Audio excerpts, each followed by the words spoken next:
शिस्तबद्धतेची संघटनेची तुमच्यावर कारवाई केल्याशिवाय मी राहणार नाही। ही जागा पारंपरिक जागा शिवसेनेची आहे आणि ती शिवसेनेची राहणार। मला वाटतं 1-1.5 महिन्यानंतर परत इकडे आलो। मी असं कधी म्हटलं नव्हतं की पुन्हा येईन पण आलोच। परत मला आणलं गेलं। त्या नांदेडच्या मीटिंगमध्ये आदरणीय श्रीकांत शिंदे साहेबांच्या समोर सुरुवात केली ती सईद खाननी। त्याला काही काम धंदा नाही, त्यांनी सुरुवात केली की आम्हाला आनंद जाधव पाहिजे तिथे संपर्क प्रमुख म्हणून। मला तिथे हिंगोलीला पाठवलं होतं। माझा सुखाचा संसार चालू आहे तिथे। परत इकडे मला आणलं आणि आमच्या गीताताई असतील, या सुकुमावशी असतील, सर्वच शिवसेनेचे आमचे तालुका प्रमुख, उपशहर प्रमुख, शहर प्रमुख, सर्वांचं राजू कापचे हसतायत तिकडे। सर्वांचं या ठिकाणी बालेकाका तुमची सुद्धा इच्छा होती, सर्वांची इच्छा पूर्ण झाली, पण माझी जबाबदारी वाढली। 2 लोकसभेमध्ये शिवसेनेला घवघवीत यश मिळवून देण्याची जबाबदारी माझी वाढली आहे। त्यामुळे मी या ठिकाणी मशिलकर साहेब तुम्हाला प्रामाणिक सांगतो, आता आमच्या आनंदराव भरोसेने भाषण केलं की जिंतूरमध्ये आम्ही थोडे कमी आहोत। त्याचं कारण सुद्धा आहे की जिंतूरमध्ये आमची ताकद पहिल्यापासून कमी आहे। आम्ही ती ताकद वाढवण्याचा कधी प्रयत्न केला नाही आणि आता आनंदरावच्या रूपाने त्या ठिकाणी प्रयत्न होतोय।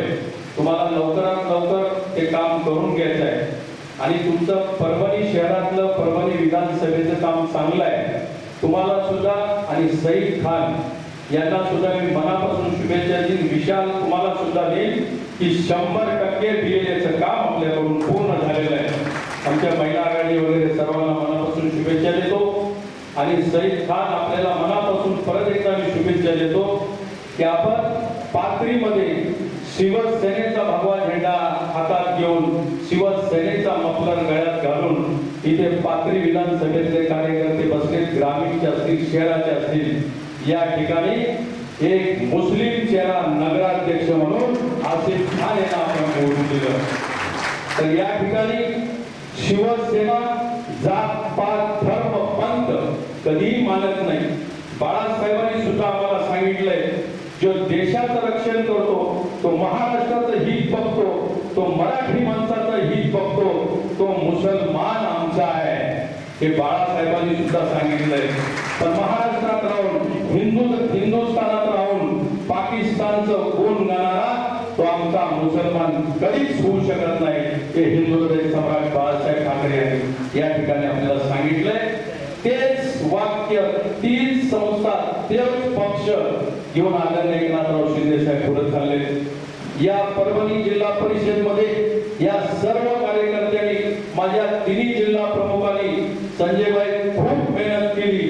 इथे काही नव्हतं, राजेश भर आमचा जिल्हा परिषदेवर निवडून आला, आमच्या कृष्णा शिंदे जिल्हा परिषदेवर निवडून आला, आमच्या आनंद भरोसे यांच्या पत्नी जिल्हा परिषदेवर निवडून आल्या, आमचा पिंगळीमधून सावंत निवडून आला, आमच्या आता ज्याचं दुःखात निधन झालं आमचं, त्यांच्या पत्नी सुमनबाई चक्रधर भोगले या सुद्धा निवडून आल्या।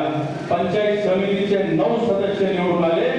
मी या ठिकाणी दोन्ही सचिवांना सांगून ठेवतो की विनंती करतो की या ठिकाणी वाद काय असतील किरकोळ ते मी आज आलोय, परत 1.5 महिन्याने आलोय। माझी तुम्हाला सर्वांना व्यासपीठावर बसलेल्या माझ्या नेते मंडळीला माझी विनंती आहे, या कार्यकर्त्यांना, या शिवसैनिकांना तुमच्या वादाशी घेणं देणं नाही। तुम्ही जर भांडलात तर ही लोक डिस्टर्ब होतात, याच्याकडे जाऊ की त्याच्याकडे जाऊ। आजपासून तुमचे वाद हे मिटलेच पाहिजे आणि ते मिटवायला मी आलोय। आणि कुठल्याही जाहीर सभेमध्ये, नेत्यांच्या सभेमध्ये जर आपण वाद चव्हाट्यावर आणला तर मी तुम्हाला सांगतो, शिवसेनेच्या शिस्तबद्धतेची संघटनेची तुमच्यावर कारवाई केल्याशिवाय मी राहणार नाही। मला सर्व लेकरं सारखी आहे, मला आनंद भरोसे सारखा आहे, मला सईद खान सारखा आहे, मला विशाल कदम सारखा आहे। माझा तराजू बरोबर पाहिजे, माझा तराजू खालीवर असला तर तिथे गटबाजी होते। आणि शिवसेना संपर्क प्रमुखाचं काम काय, तर गटबाजीला थारा दिला नाही पाहिजे, सगळे एकत्र आले पाहिजे। सर्व या व्यासपीठावर एकत्र आणण्याचं मी काम करेन।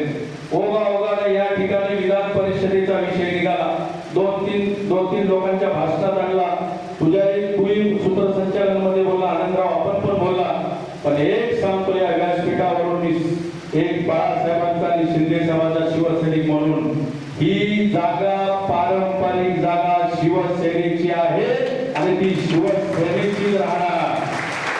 तुम्ही इच्छुक डझनभर असा, काही घेणं नाही आम्हाला, मला तरी नाही. मला शिंदे साहेब सांगतील याला शेंदूर लाव, त्याला शेंदूर लावायचं काम आपण करायचं आहे, हे लक्षात ठेवा. त्यांना मागू द्या, त्यांना मागू द्या, मागण्याचा अधिकार सर्वांना आहे, पण तिकीट एकदा साहेबांना दिल्यानंतर त्याच्या पाठीशी उभं राहण्याचं काम तुमचं, आमचं आणि व्यासपीठावरील सर्वांचं काम आहे. हे आपल्याला करावं लागेल, कारण या परभणीमध्ये 335 मतदान आहे, हिंगोलीमध्ये 130 मतदान आहे. त्यामुळं परभणी जिल्ह्याचा अधिकार आहे, हे विधान परिषदेचं तिकीट घेण्याचा अधिकार परभणी जिल्ह्याला आहे. त्यामुळं आपण साहेबांना सर्वांना सांगू, गडबडी करू नका, कुणासाठी कुणी जाऊ नका. ज्यांनी उघड गडबडी केली तिची पक्ष दखल घेतो, पण ज्यांना तिकीट दिलं त्याचं काम तुम्हाला करायचं आहे. म्हणून तुम्हाला मी हात जोडून विनंती करायला आलोय की आपल्याला BLAचं काम करून घेण्यासाठी दोन्ही सचिव या ठिकाणी आले. संजय मशिलकर साहेबांना लातूर आपला बीड आहे, परभणी आहे, त्याच्यानंतर धाराशिव आहे आणि संभाजीनगर आहे. हे 5 जिल्हे त्यांना SIRचं काम करण्यासाठी BLA झालेत की नाही, नसतील झाले तर करून घ्यायचे आणि BLA काय काम करायचं हे सांगण्यासाठी आज ते या ठिकाणी आलेले आहेत. त्यामुळे